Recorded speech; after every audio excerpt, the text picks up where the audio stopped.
Hello, welcome to the Potterings of Pete. I'm obviously Pete Wagger. I hope that the profile makes your picture matches the face, but hi. I'm going to do something a little bit different tonight. I'm going to be doing a Q&A session because I reached 100 subscribers.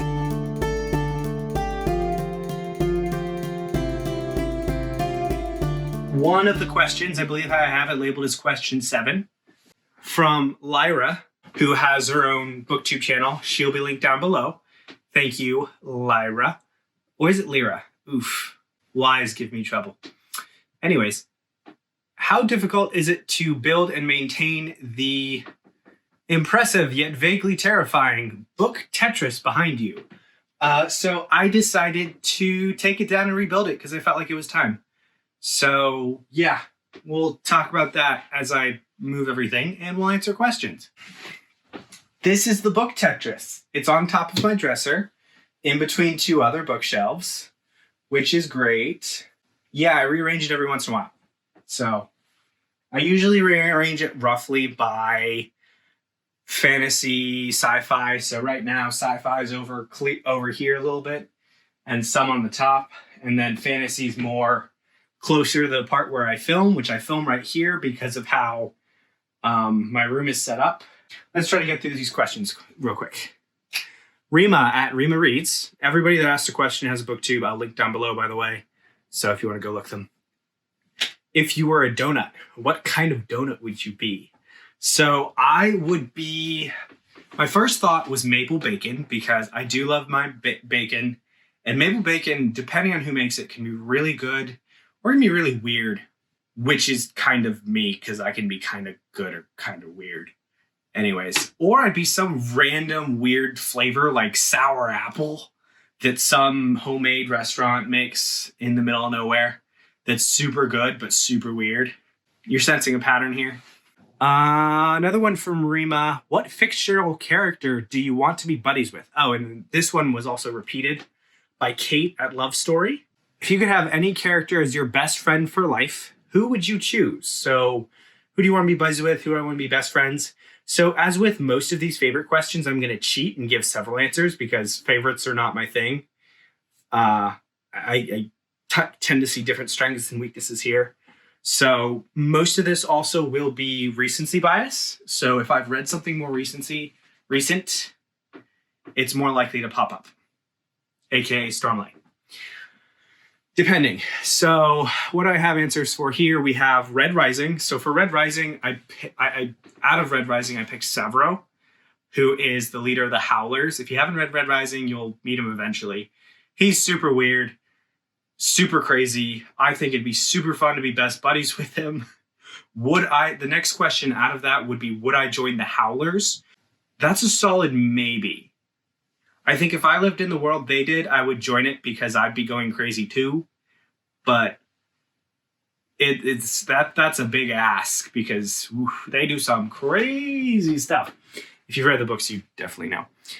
From Lord of the Rings, which is a personal favorite of mine because I'm wearing the one ring on it's black and silver, but it's the one ring. For those of you that are wondering why I wear a ring around my neck, it's nerdy, not anything else. But Lord of the Rings, Merry and Pippin, I think they would be really fun to be friends with because, they're just Merry and Pippin. And I think the books or the movies kind of emphasize their cartoony nature of like, oh my gosh, let's go and crazy and full of a took. But all in all, they're actually really decent guys with really good friends. If you volunteer to go protect your friend as he goes against some unnamed evil, it wasn't, they didn't know what they were getting into. In the books, Merry and Pippin, actually Merry, not Pippin, knew exactly what they were getting into because Merry and Sam and Frodo originally set out from Frodo's home to go to, not Bree. I'm looking at the map because I have a map above my bed. Buckland. They set out to go to Buckland because they were faking that Frodo was moving to Buckland and then they were going to sneak out. They snuck out through the Old Forest, which was a trip and a half in multiple different reasons. And yeah, so Merry and Pippin are really good friends. And that's why I would want to be buddies with them. On top of the fact that hobbits, you eat 8 meals a day. 8. That's the life. Other answers to that question. From Stormlight, I would pick Adolin because Adolin's just a really swell dude. If you don't like Adolin, you can fight me. Malazan. I picked one from Malazan. Yes, I did answer all these questions on my computer ahead of time because I couldn't be trusted to remember all the answers. So from Malazan, I picked Fiddler because I really like Fiddler. I thought about picking Quick Ben, but I think Quick Ben's a little bit too dangerous to be near. Like, he's great, but he's too dangerous to be near. But Fiddler is a bro. He protects his friends. He's a soldier and they're always in war and he can't leave the war, but Fiddler just seems like a good guy to hang out with and have a beer. Next question. Katrina Wright, thank you. Which book character would be the most boring to meet in real life? That one was a fun one to think of because that's, different. I don't know, but you guys will probably see the vast amount of Star Wars books I have. Most of the books that are on this side are Star Wars.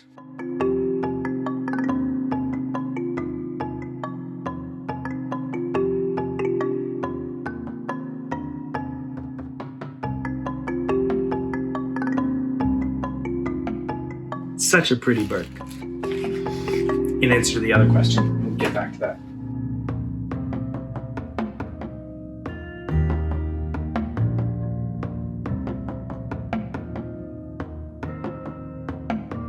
Got the first 5 so far. Working on getting all 9. What was I on? I was on boring characters.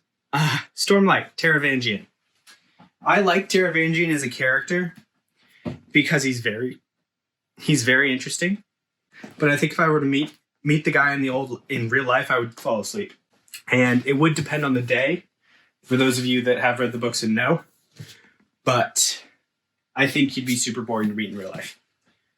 Because he's an old dude. I mean, that doesn't automatically mean you're boring, because I know a lot of old dudes that aren't boring, actually. The Expanse. From The Expanse, I picked Miller from Leviathan Wakes.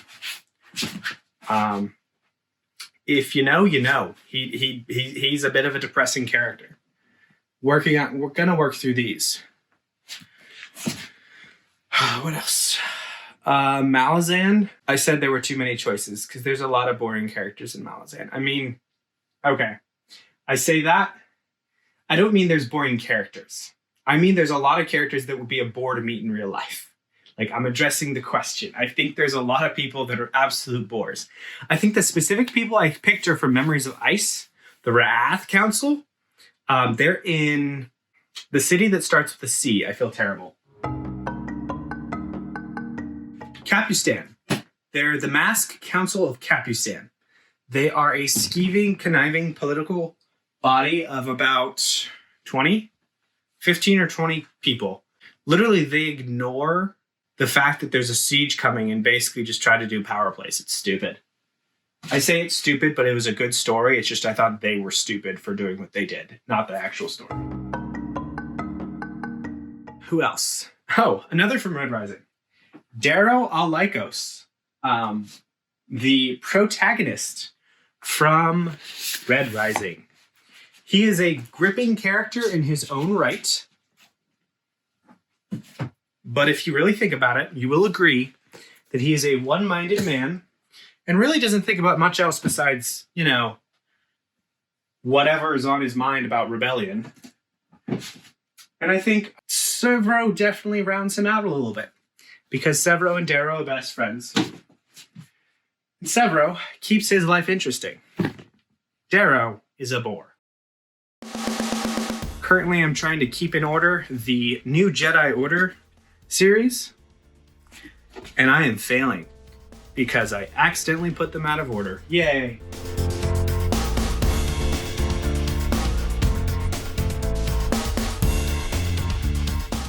I believe this was one of the first hardback copies of the Silmarillion to be published in the US. Yeah, first edition, but US printing. Still in library stuff. No, I did not steal it from a library. I bought it offline. And sometimes I buy things from libraries, essentially. I have a book somewhere that's from that was formerly in a prison library.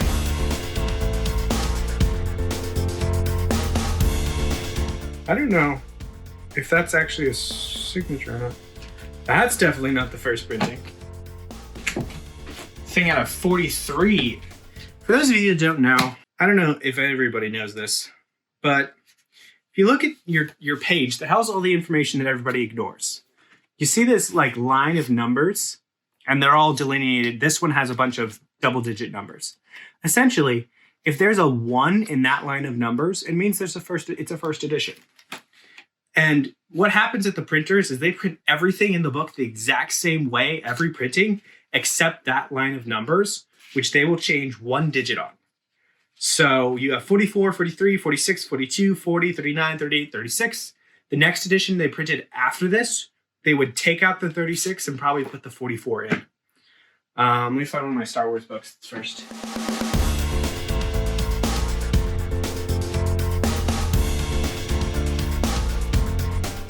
Oh, here we go.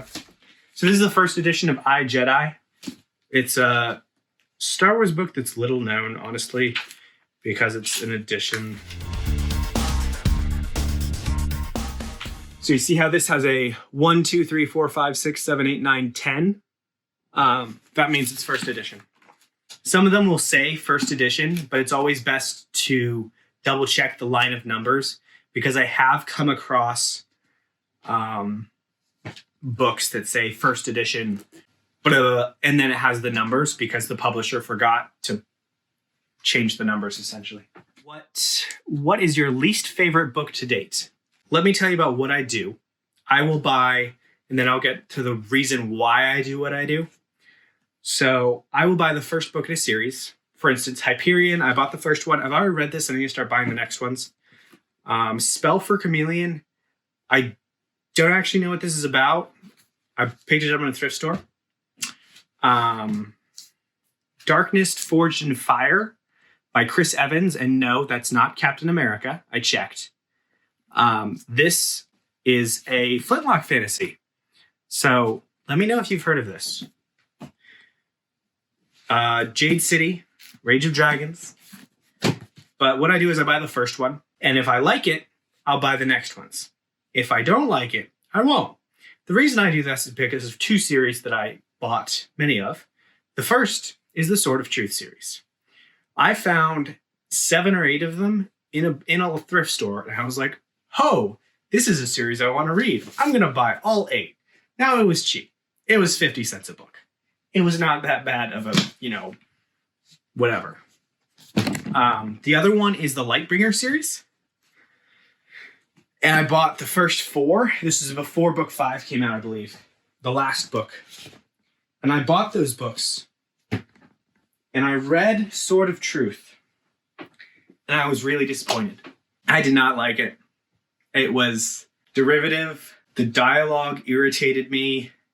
I don't feel like the author knew how people talked or how they worked or how friendships formed.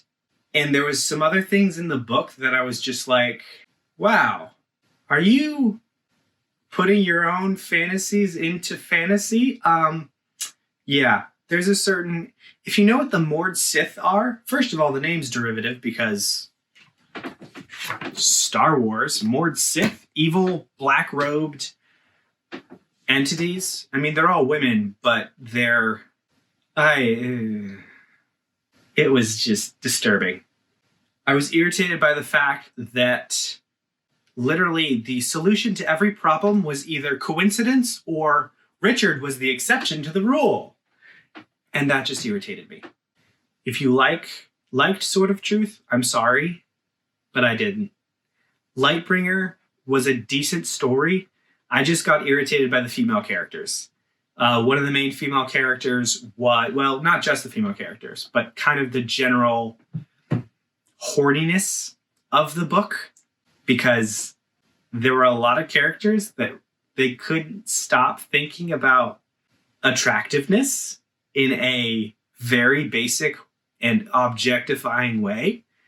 And every female character was obsessed about her looks in some way or form. For instance, there was one character that was constantly thinking about her flat chest, and there was chests, and there was another character who was part of the, kick butt of the kick butt, like the biggest, baddest, craziest, coolest bodyguard group ever.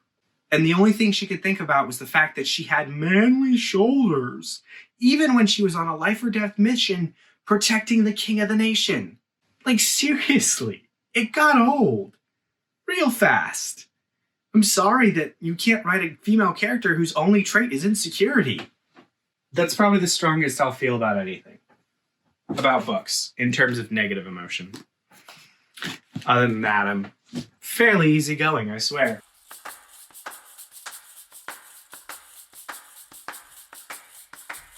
Ender's Game series. They're definitely not in order right now, but eventually. I think I've read the first two, Ender's Game and Ender's Shadow. More Orson Scott Card. A little known series by Orson Scott Card, probably because the subject matter is kind of weird. It's the Seventh Son series. It's very revolutionary fantasy. It's really weird. It takes place in America. After the Revolutionary War, we're still in a frontiersman sort of vibe. It's before the Louisiana Purchase, for certain.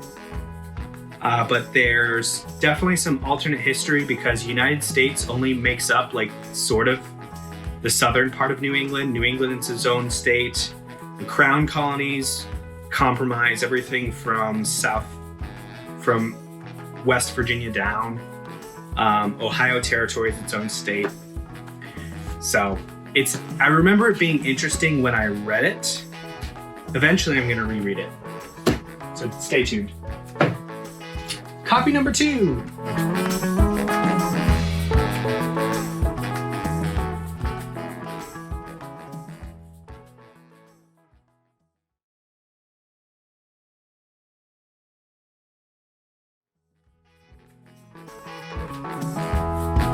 I have a second copy of The Hobbit that has some sweet art on it that I can't find.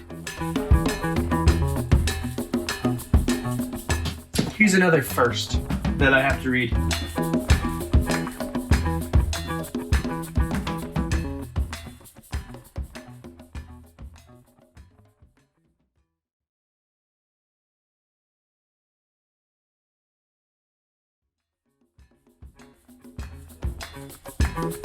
Isn't this such a weird cover? This is Frank Herbert. It's a man that looks like a worm. Great series, older, written during the Civil War time period-ish, around that time, that century. Same guy that wrote Tarzan. Very prolific writer, because there's 20 or 30 Tarzan books too. Found this really old copy. This is the second Tarzan book. It's really old, written. This was published in... Very old. Great spell. 1920. And the original book was published in 1918. This is the 13th edition by 1920. 2 years. Crazy.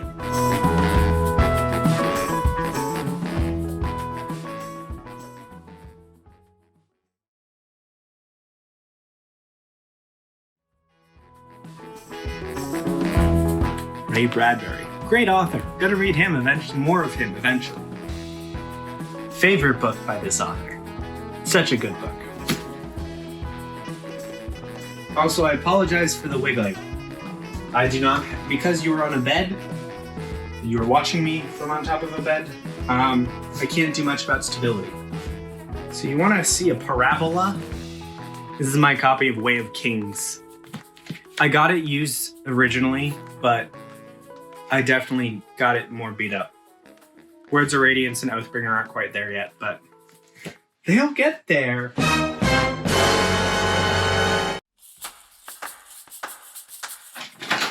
Rhythm of War. But the fun thing about this copy is that it's upside down. Huh? Whoa. What? Stay tuned.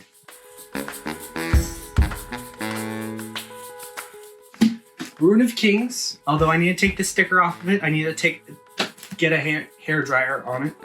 I'm sorry, Jesse. I couldn't participate in the read-along, even though I really want to. January's just kind of overwhelming for me. Honestly, I'm not going to be able to participate in many read-alongs for the first 4 months of the year because busy season. Life of being an accountant. I should probably answer another question, shouldn't I? This is from another one from Katrina Wright. If you were a character in a fantasy book, what would your name be? So I thought about this a little bit.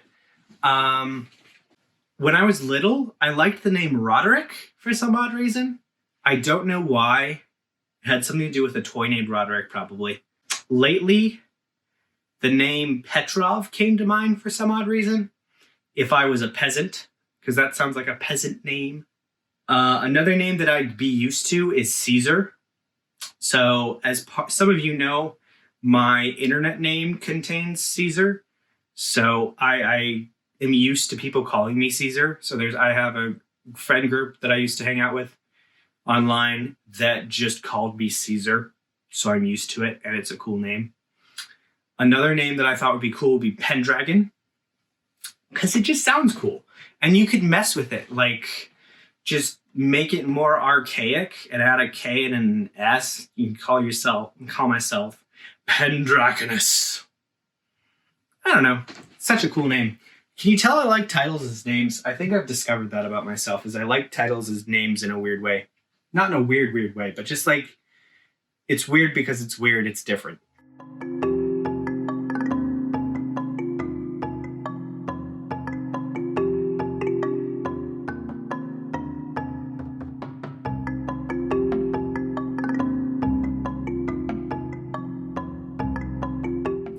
Next month.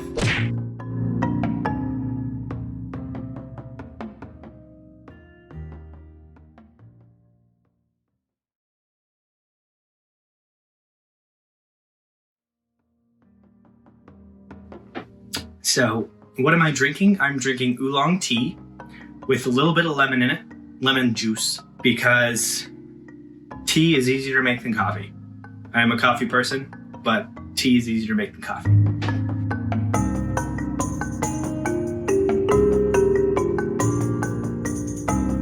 Next question. Did that. What's the best advice you've ever received? I have said this on BookTube before. Not one of my videos, but probably on other people's videos and talked about it. The best advice, I know some people have said that they've had bad experience with this advice being given by people too much.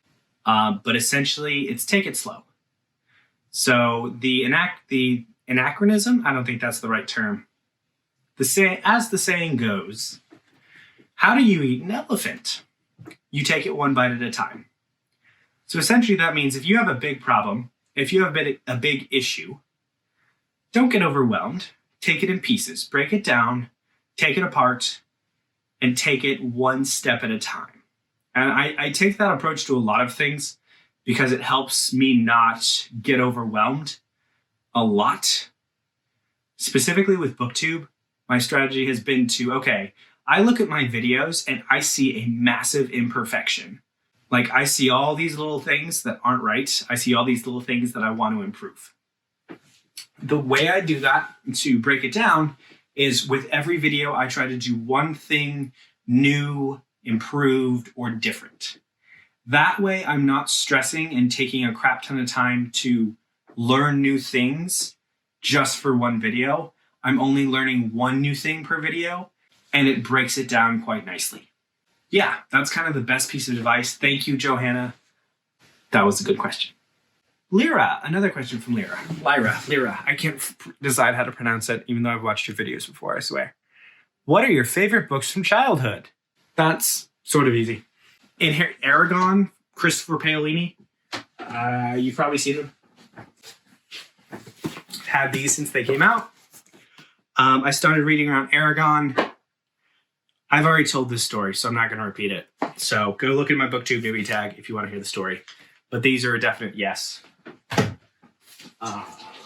Lewis Carroll, Alice in Wonderland, and The Looking Glass. Beautiful stories. Absolutely nuts. Fantastic. Here's another one. Narnia, definitely. Narnia and Aragon kind of got me into fantasy in different ways. Again, go back to the BookTube newbie tag. Other ones, Hardy Boys, Percy Jackson. Oh, Percy Jackson is the best. I have their books around here somewhere.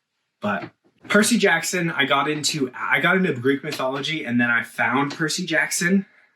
I was in Greek mythology because of we were reading it for world history. And I was like, oh, this is so cool. These crazy beasts, these crazy mythology stuff.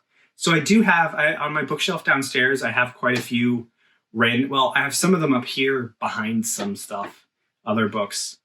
But I have a bunch of Greek mythology books, other just general mythology books. I think I bought a book of Scottish fairy tales a month or two ago. So I do like mythology, and that will be reflected by the obscurity of one of my other questions that I will have. The Star Wars books, the Star Wars Expanded Universe books are also a big thing with my childhood. Eventually, I'm going to be reading a lot of them. So right now, long-term plans, because I think too much.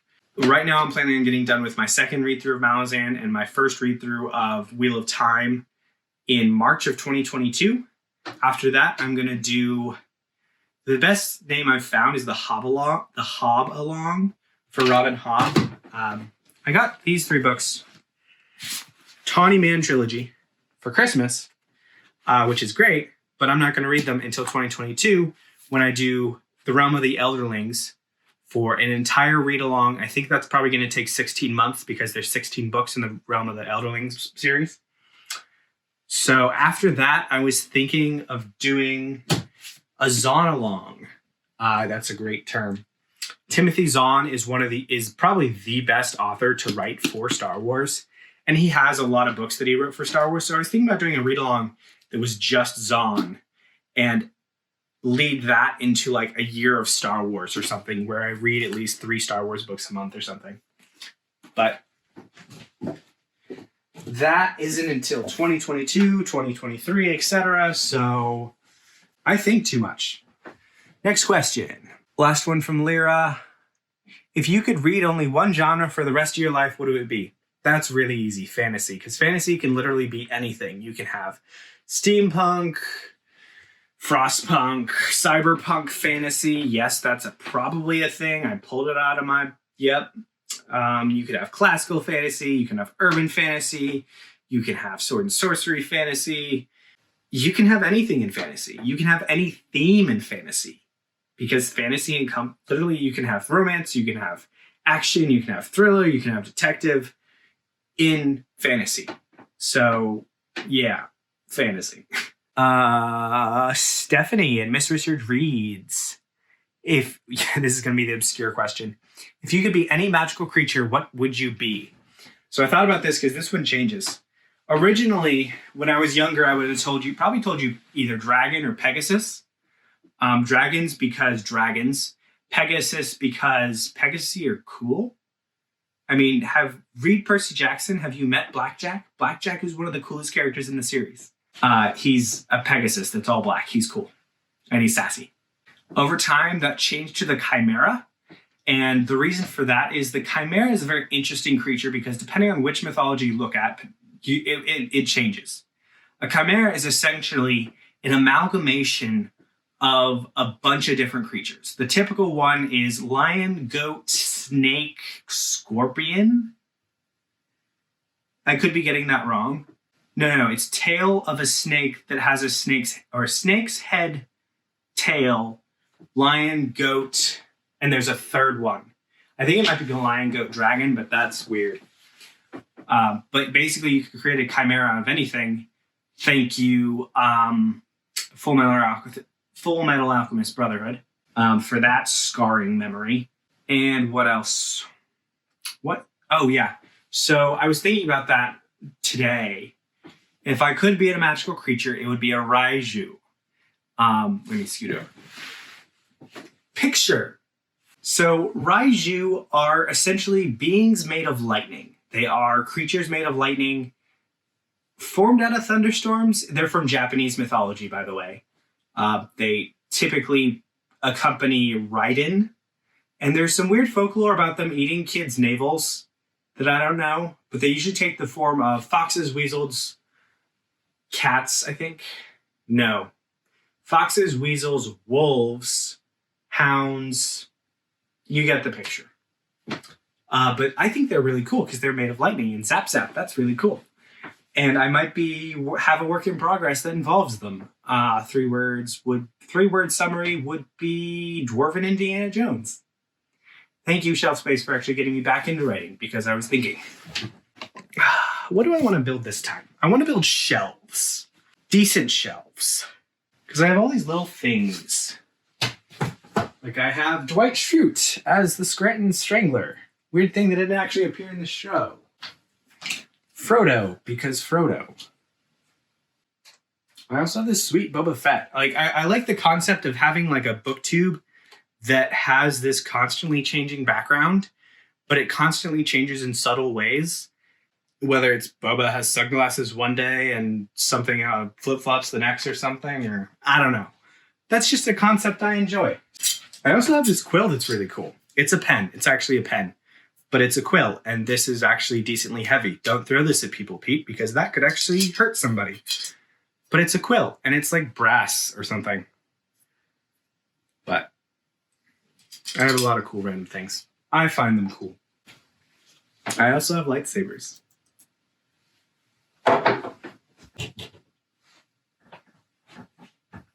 This is going to mess up the lighting, but oh well.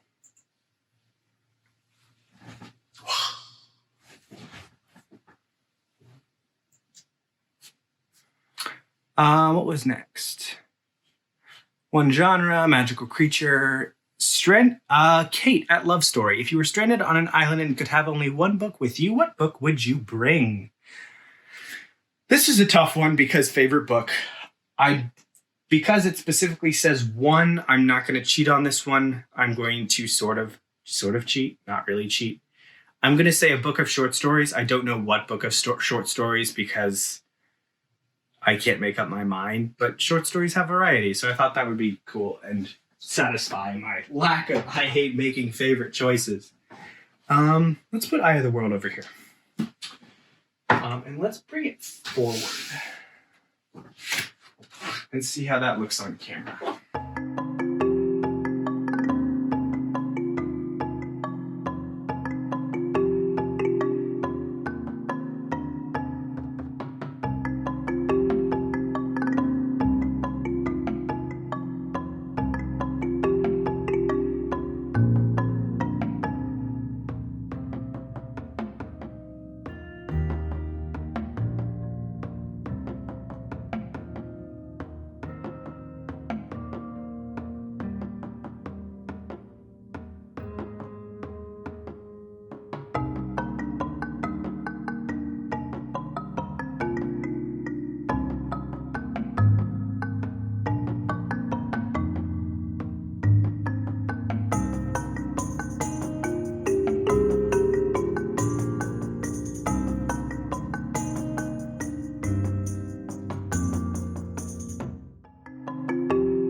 Why they gotta be so tall? Do you have any other books that are that tall?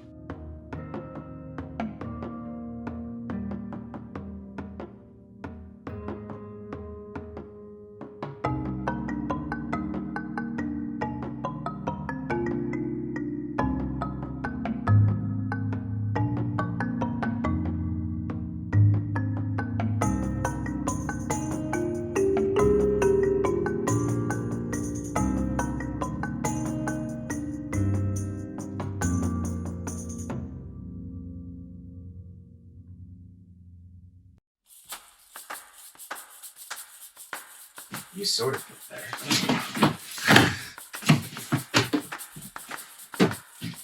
It only happens because I'm trying something new. And I'm on camera, of course. This usually they don't fall. They're usually nice to me. The books are obviously camera shy.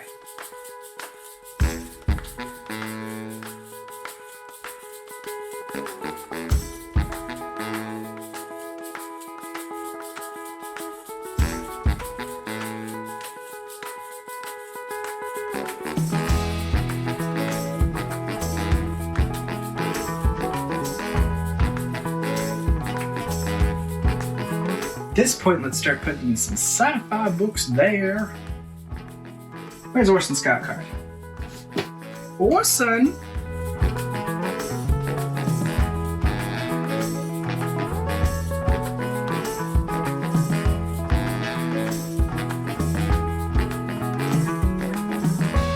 Xenocide, I think Xenocide is technically second, but I could be wrong.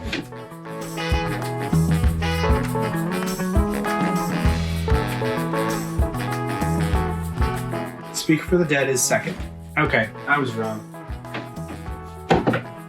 Why am I reading Speak for the Dead? This is the one with the... Okay, it is the one with the pigs. I don't know why I thought Xenocide was the one with the pigs. Stay, Orson. These books don't respect me.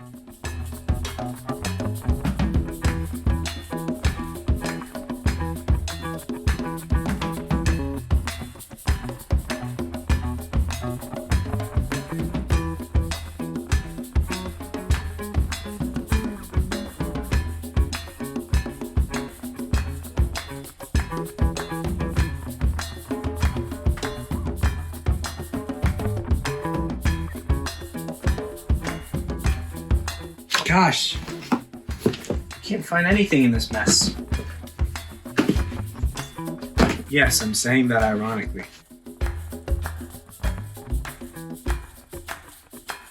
Are any of these in chronological order? The answer is no.